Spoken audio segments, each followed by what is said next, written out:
Iran গত সপ্তাহে রাশিয়ার অত্যাধুনিক S-400 আকাশ প্রতিরক্ষা ব্যবস্থা প্রথমবারের মতো মাঠে নিয়েছে, যা ইরানকে আকাশ প্রতিরক্ষা ক্ষেত্রে এক অনন্য উচ্চতায় নিয়ে যাবে।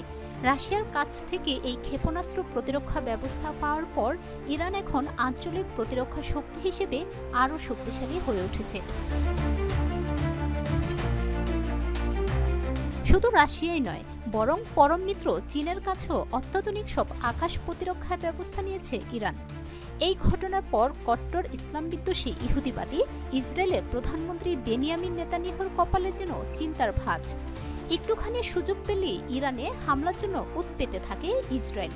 যদিও বিশ্বের অঘোষিত পরাশক্তি ইরানি মুসলিমদের কাছে পাত্তা পায় না ইহুদিবাদীরা, যার প্রমাণ সম্প্রতি ঘটে যাওয়া ইরান ইসরায়েল সংঘাত।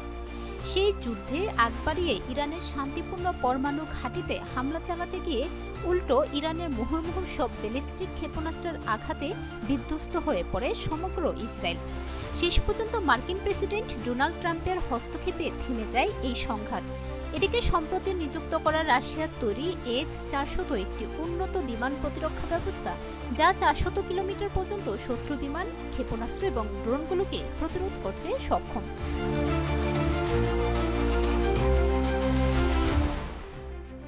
এর প্রতিরক্ষা পরিসর এতটাই বিস্তৃত যে এটি দূরবর্তী লক্ষ্যবস্তুকে ধ্বংস করতে সক্ষম, যা ইরানকে আঞ্চলিক আধিপত্য প্রতিষ্ঠায় সহায়তা করবে। রাশিয়ার কাছ থেকে S-400 নিয়েই ইরানের আকাশ প্রতিরক্ষা সক্ষমতা আরও বাড়িয়েছে, যা মধ্যপ্রাচ্যে ইরানের নিরাপত্তা নীতিকে পরিবর্তন করে ফেলতে পারে। ইরান তার সামরিক সক্ষমতা বাড়ানোর সাথে সাথে ইসরায়েলের নিরাপত্তা নিয়ে উদ্বেগ প্রকাশ করছে, যেন ঠিক নেতানিয়াহুর কলিজায় হাত দিয়ে ফেলেছে ইরান। নির্লজ্জ বেহায়া নেতানিয়াহু যদি কাণ্ডজ্ঞান থেকে থাকে, তাহলে হয়তো আর কখনোই ইরানের হামলার পায়তারা করবে না। রাশিয়ার S-400 মোতায়েনের পর ইরান ইসরায়েলের চেয়েও আকাশ প্রতিরক্ষা ব্যবস্থায় এগিয়ে যাবে, যা আর বলার অপেক্ষা রাখে না। শুধু ফ্রেশই উন্নত মানের সয়াবিন বীজ ইম্পোর্ট করে নিজেদের ফ্যাক্টরিতে উৎপাদন করে বলে তেল থাকে ফ্রেশ, যা আপনার ব্যাড কোলেস্ট্রল কমায়।